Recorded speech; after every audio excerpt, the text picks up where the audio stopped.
What are internet worms? And why are they so dangerous? We don't hear much about internet worms anymore, but they're still an important part of the malware ecosystem. But what are worms? How do they spread? And how are they used by hackers? Most malware has to brute force its way onto your computer, either by tricking you into downloading dubious software or by piggybacking on benign email attachments. But worms are different. Worms, unlike viruses or Trojans, take advantage of a computer's pre-existing security vulnerabilities at an operating system level. Worms are also standalone software or files, and they typically travel across a computer network, your home or work network. For example, rather than through software downloads, the function of an internet worm is similar to that of a real-life parasite. Like a tapeworm, an internet worm duplicates itself across as many hosts' computers as possible, without trying to create any severe damage. That's right, a worm won't corrupt your files or break your computer. If anything, a worm will slow down a computer or network by sucking up hardware resources or internet bandwidth, again, similar to a real parasite. But some worms carry malicious payloads, code that makes your computer vulnerable to other malware. Since worms can quietly, and harmlessly, duplicate themselves across networks, they make great vehicles for large-scale virus attacks or ransomware attacks on governments and businesses. On their own, worms are mostly harmless. Sure, they slow down computers and turn high-speed networks into snails. But when compared with file-corrupting viruses and $100,000 ransomware, worms are a walk in the park. That is unless the worm carries a payload. As of right now, hackers rarely create payload-less worms. Remember, worms target system vulnerabilities. In the age of frustratingly frequent software updates, those vulnerabilities change week by week. Additionally, when a hacker spreads a worm, they're effectively telling tech companies that an OS vulnerability exists. Once tech companies detect that worm through in-house testing or reports from antivirus companies, they'll respond by patching the vulnerability that made the worm possible.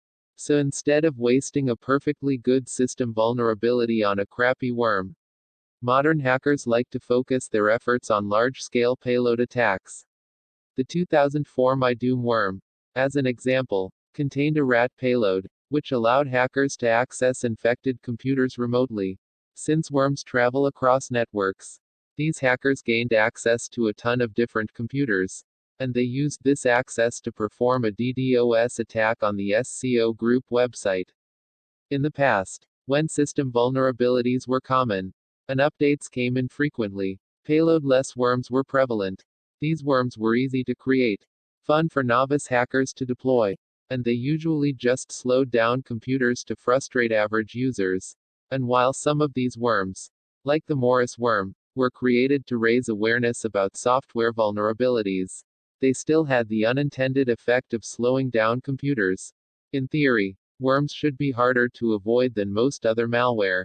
Worms can travel over a network without your knowledge, while viruses and Trojans have to be manually downloaded onto a computer. But because of frequent system updates and built-in antivirus software, you don't have to worry too much about worms. Just keep your OS and your antivirus up to date, enable auto updates, and you should be fine. If you're still using Windows XP, you might be in trouble. That being said, you can pick up a worm through a software download, or even by opening an infected email attachment. If you want to protect yourself from any malware, including worms, then don't download files or open email attachments from sources that you don't trust. There's a good chance that your computer is worm-free, even if it's running a bit slow. That being said, it never hurts to run good antivirus software.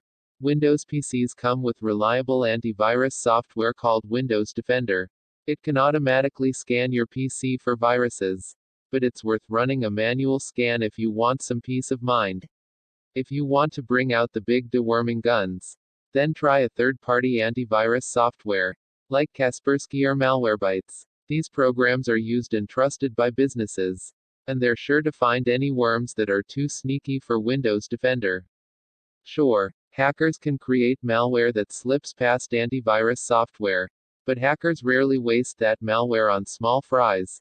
Super sneaky worms with dangerous payloads are usually reserved for large corporations, governments, and multimillionaires. If your antivirus doesn't find a worm, then you're probably worm free. Text source: howtogeek.com.